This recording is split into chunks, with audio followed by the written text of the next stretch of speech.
The sea stretched endlessly before the frail wooden ships, their sails trembling under the weight of an uncertain wind. It was August 1492, and from the port of Palos de la Frontera, three tiny vessels, the Santa Maria, the Pinta, and the Niña, slipped into the unknown, carrying the hopes and fears of just over 90 souls. These men, led by a dreamer named Columbus, stood on the edge of human courage, their world reduced to creaking timber and the relentless churn of the Atlantic. Every wave was a question, every horizon a silent taunt. Supplies dwindled, water turned foul, and the men's whispers grew sharp with doubt. Land was a memory, a fading dream, and the vastness of the ocean felt like a living thing, swallowing their resolve. To sail beyond the map, to chase a horizon that might not exist, this was madness cloaked in ambition. Yet they pressed on, driven by a spark of something unnameable, something that has always pushed humanity to peer beyond the edge of the known. Now close your eyes and imagine a journey not across an ocean, but across the stars. Not a few thousand miles of water, but a chasm of light years, where the nearest star, Proxima Centauri, lies 4.3 years away at the speed of light, a speed we cannot touch. Multiply the terror of Columbus's voyage by 1,000,000, and you begin to grasp the impossibility of it. Those wooden ships carried 90 men for a few months. A starship would need to cradle an entire civilization for generations, perhaps millennia. It's not just about food or water. It's about sustaining life in a void where nothing grows, where the darkness is absolute and the silence is eternal.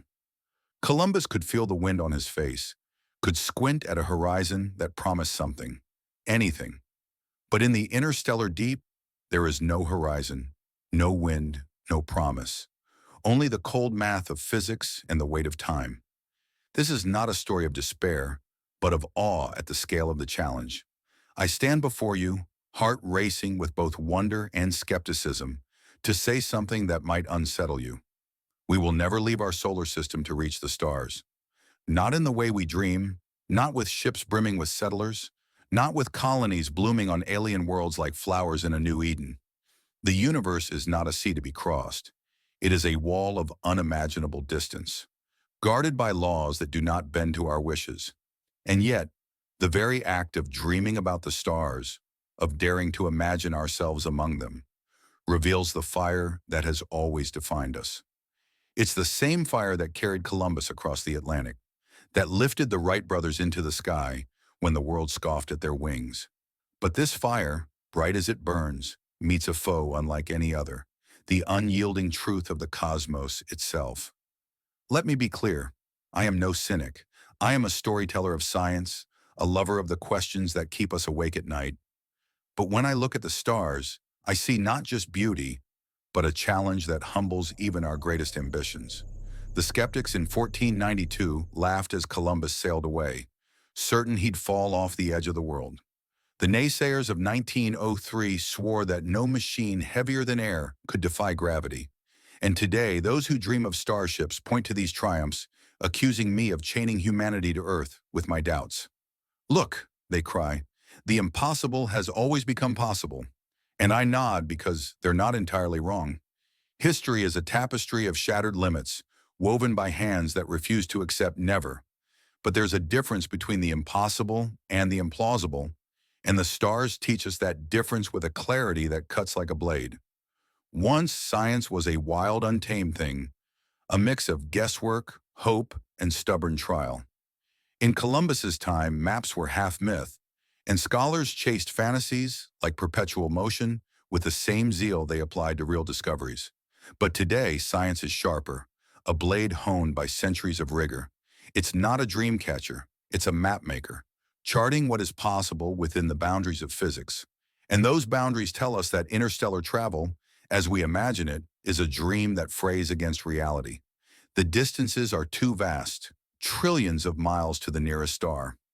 The energy required to propel even a small ship at a fraction of light speed is beyond comprehension, dwarfing the output of entire nations. And the risks, radiation, micrometeoroids, the fragility of human life in a vacuum, stack like stones against our hopes. To cross the stars is not just a matter of building a better ship, it's a matter of rewriting the rules of existence itself. Yet the human heart does not surrender easily. We dream of generation ships, floating worlds where families are born, live, and die, passing the torch across centuries until a new star dawns. Imagine a vessel the size of a city, a self-contained ecosystem with fields, rivers, and skies painted by artificial light. Children would grow up knowing only steel walls, their bedtime stories filled with tales of an Earth they've never seen. Their children's children might one day step onto an alien world, but at what cost? The first generation would choose this life, driven by courage or desperation. But the 10th, the 100th, they would be prisoners of a dream they didn't choose, bound by the choices of ancestors long gone. And what of the ship itself? A single micrometeoroid, no bigger than a grain of sand, could pierce its hull at relativistic speeds, turning hope into catastrophe. The energy to power such a journey defies our grasp. Chemical rockets are toys by comparison, and even nuclear propulsion falters against the scale of the task. Still, the dream persists. We imagine other solutions. Hibernation, where travelers sleep through centuries, waking to a new world. Or perhaps we send not people, but data, genetic blueprints to be grown into humans by machines on distant shores. These ideas stir the imagination, but they also stir unease. What does it mean to send children into the void, raised by artificial minds? What does it mean to colonize a planet that might already teem with life, its ecosystems fragile and alien? Would we become invaders, erasing native worlds to plant our own? And how do we even choose a destination? Our telescopes strain to glimpse distant planets, but their faint signals are riddles, not promises. To launch a mission without certainty is to gamble with lives, resources, and centuries of effort. The stars are not just far, they are unforgiving. And yet there's a deeper truth here, one that tugs at the soul. The real barrier isn't just distance or technology, it's time. Time dilation, that strange gift of relativity, tells us that a traveler moving near the speed of light would experience time differently. A journey to a star 10 light-years away might feel like months to the crew, while decades pass on Earth. They could return to find their world transformed, their loved ones dust, their civilization a memory. Every starship would become an island, cut off from its origin, a fragment of humanity adrift in the cosmic sea. What would motivate such a journey? Not trade, not conquest. Those require connections, networks, a shared rhythm of time. A starship's crew would be exiles, their mission a one-way leap into the unknown. The stars don't just challenge our technology, they challenge our very sense of purpose. So why do we keep looking up? Why do we dream of touching the untouchable? Because that's who we are. The same impulse that sent Columbus into the abyss, that lifted wings into the sky, burns in us still. It's not about reaching the stars, it's about refusing to stop imagining what lies beyond. Maybe we'll never walk on alien soil, but we'll send probes, whispers of our curiosity carried by machines. Maybe we'll redefine what it means to travel, to exist, to be human. The stars are a mirror, reflecting our limits and our longing. They remind us that some horizons are not meant to be crossed, but to be gazed upon with a heart full of skepticism and hope in equal measure. The stars hang above us, silent and indifferent, their light a whisper from eons past. Each pinprick in the night sky is a story. A world we'll never touch, a fire we'll never feel. And yet we dream of reaching them, of planting our flag in the cosmic deep, as if the universe owes us a home beyond Earth.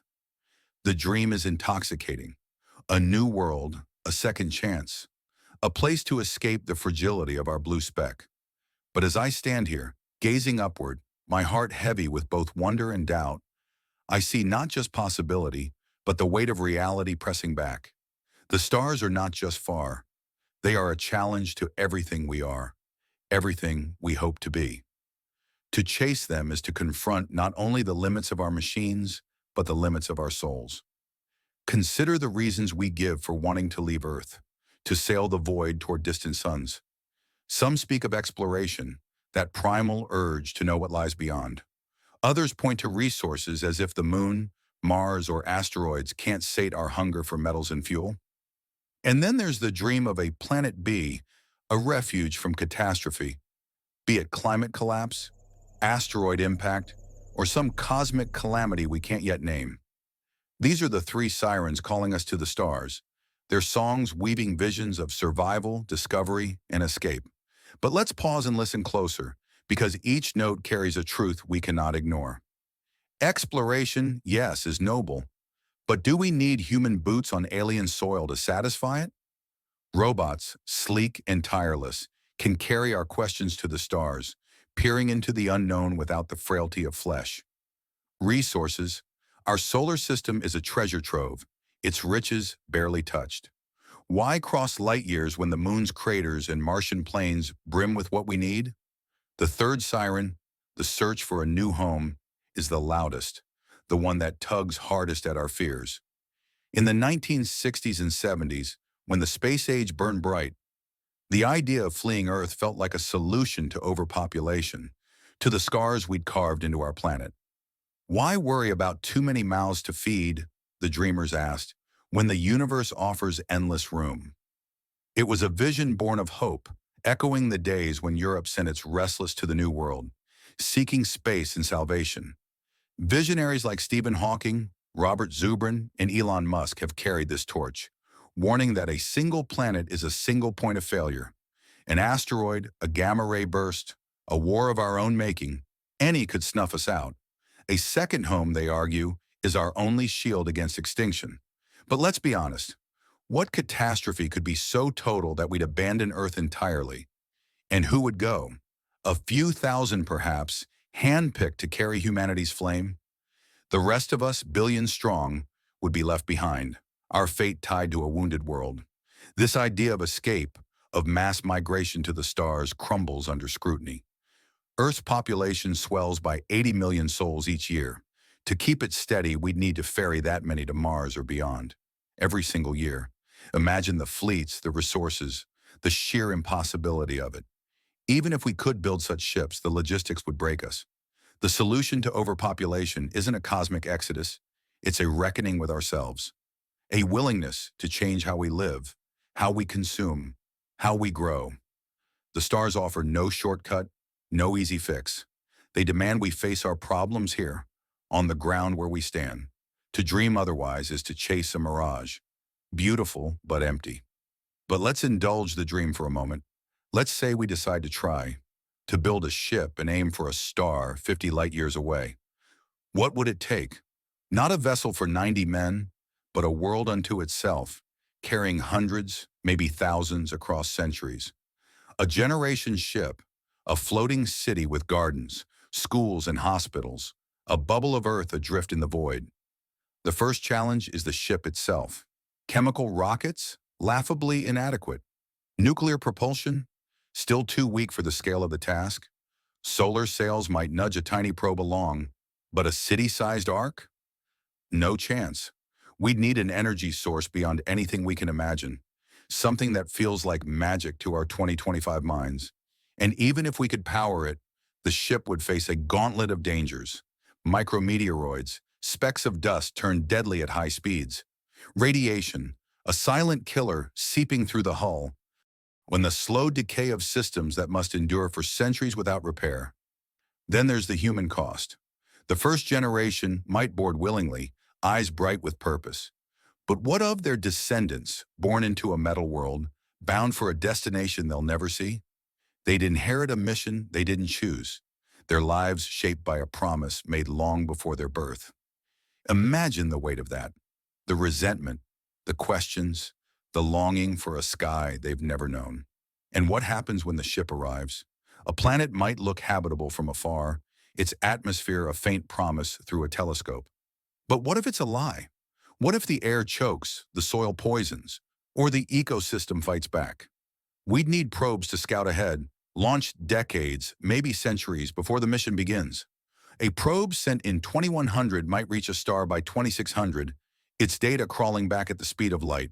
The colonists, if they set out, wouldn't arrive until 3,100 or later. That's not a plan. It's a prayer across millennia. And there's another shadow over this dream. Ethics. A habitable planet likely teems with life. Plants, creatures, ecosystems as intricate as our own. To colonize it might mean wiping out what's there. Our arrival a death sentence for the native world. Even if it's barren, could we thrive in an alien ecology? Our crops, our bodies, our very breath might falter in a place not built for us. And what of the crew's descendants, raised by machines or born from frozen embryos? The idea of sending children into the void, tended by artificial minds, stirs a chill. It's not just a question of technology, it's a question of what it means to be human, to impose our will on a universe that doesn't care. Yet the stars still call. We imagine other paths, hibernation, where travelers sleep through the centuries, or digital minds, uploaded consciousnesses sent as data streams to be reborn on distant worlds. These ideas dance on the edge of science fiction, each one a leap into the unknown. But even if we could solve the technical riddles, time remains the great barrier.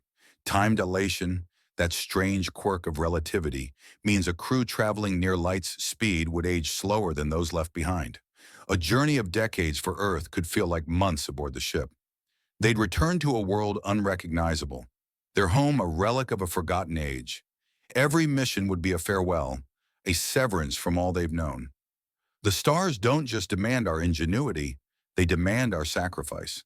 So why do we keep dreaming? Because the stars are more than destinations. They're a mirror for our deepest hopes and fears. They remind us of our smallness, our audacity, our refusal to be bound by what is. We may never walk their worlds, but we'll send our eyes, our questions, our machines to probe the dark. The real journey isn't to the stars. It's within us, in the way we redefine what's possible, what's worth striving for. The universe may say never, but humanity has always answered with a defiant maybe. The night sky is a canvas of questions, each star a silent challenge to our place in the cosmos. We stand on Earth, a fragile island in an ocean of darkness, and we dare to dream of crossing it. But the stars don't just test our technology, they test our hearts, our reasons, our very sense of what it means to be human. As I speak these words, I feel the weight of that dream, the ache of wanting to touch the untouchable. Yet the more I look, the more I see a truth that both humbles and haunts. The stars are not ours to conquer. They are a horizon we may never cross, not because we lack courage, but because the universe plays by rules that care nothing for our ambitions. And in that truth lies a mystery deeper than any voyage. A mystery that might explain why we're still alone, why the galaxy echoes with silence. Let's imagine for a moment that we could overcome the impossible. Picture a ship hurtling toward a star at a fraction of light speed, its crew suspended in time, their lives stretched thin by the strange magic of relativity. Time dilation, that cosmic trick, makes a journey of decades feel like months aboard the vessel. A crew might age just 3 years while Earth spins through 10 or 70 or thousands, depending on their speed. At 99.9999999% of light speed, time on board could crawl so slowly that a trip across the galaxy might feel like a heartbeat. But here's the catch. The closer you get to that cosmic speed limit, the more energy you need, an amount so vast it defies comprehension, like draining entire stars to fuel a single voyage. And even if we could summon that power, the universe has another trap waiting. Space isn't empty.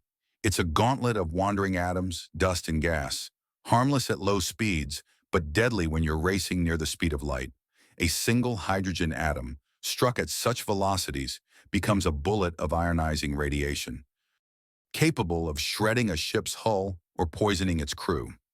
A wisp of interstellar dust could tear through metal like paper, leaving nothing but wreckage. Some scientists say these hazards cap our speed at 1/10 of light's pace, far too slow for the dreams of galactic empires. Even if we could shield the ship, the crew would face a deeper cost. Time itself would sever them from home.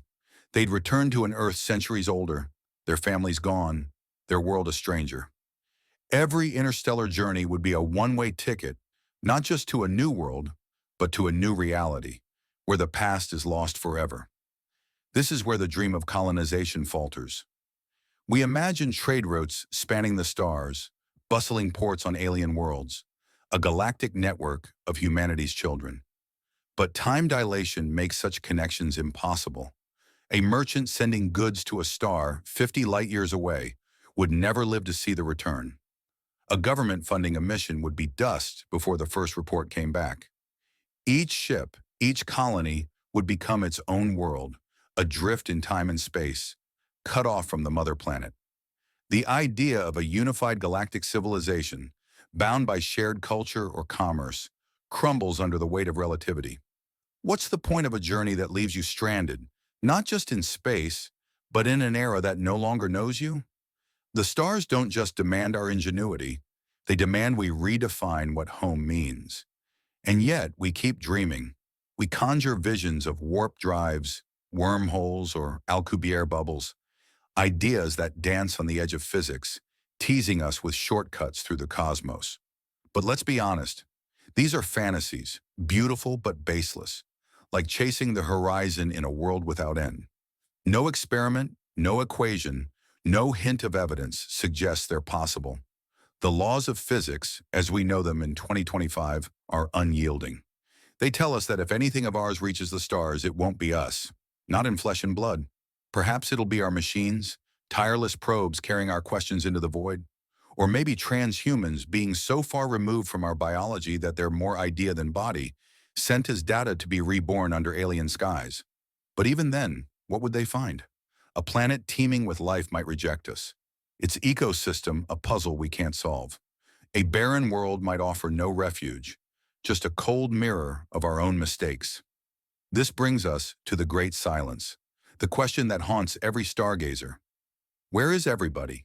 Enrico Fermi's paradox looms large. Why, in a universe so vast, have we seen no sign of intelligent life? No signals, no ships, no whispers from the stars. One answer, stark and sobering, is that interstellar travel is a universal barrier. Perhaps every civilization, no matter how advanced, faces the same walls we do. Distance, energy, time. Maybe they too look up and dream, only to realize their backyard, their own star system, is the only frontier they'll ever claim. This could explain the silence. Not that we're alone, but that the stars are too far, too unforgiving for anyone to cross. The galaxy might be alive with minds, each tethered to its own sun, each resigned to its cosmic solitude. But there's another layer to this mystery, one that cuts deeper. Colonization, as we imagine it, assumes a civilization driven by a plan spanning millions of years. Can you picture it? A society crafting not a 5-year budget, but a million-year mission to seed the galaxy? Even if they could, each colony would drift apart, separated by light years and centuries, their shared history fraying into fragments. The wave of expansion would splinter, each world becoming its own story, disconnected from the rest. The idea of a galactic empire, a unified conquest, fades into impossibility. If they aren't here, it's not just because the distances are vast, it's because the very logic of colonization breaks under the strain of time and space. So where does this leave us? Here, on Earth, gazing upward, caught between skepticism and hope. The stars may never be ours, but they shape us still. They teach us to question, to push, to redefine what's possible. We may never walk their worlds, but we'll send our dreams, carried by probes or signals, to ask the questions we can't answer ourselves. The real conquest isn't reaching the stars. It's the courage to keep looking, to keep imagining, even when the answer is never. That's the paradox of humanity. We're bound by limits, yet driven to defy them. The stars are our mirror, reflecting our smallness and our audacity. And maybe, just maybe, that's enough.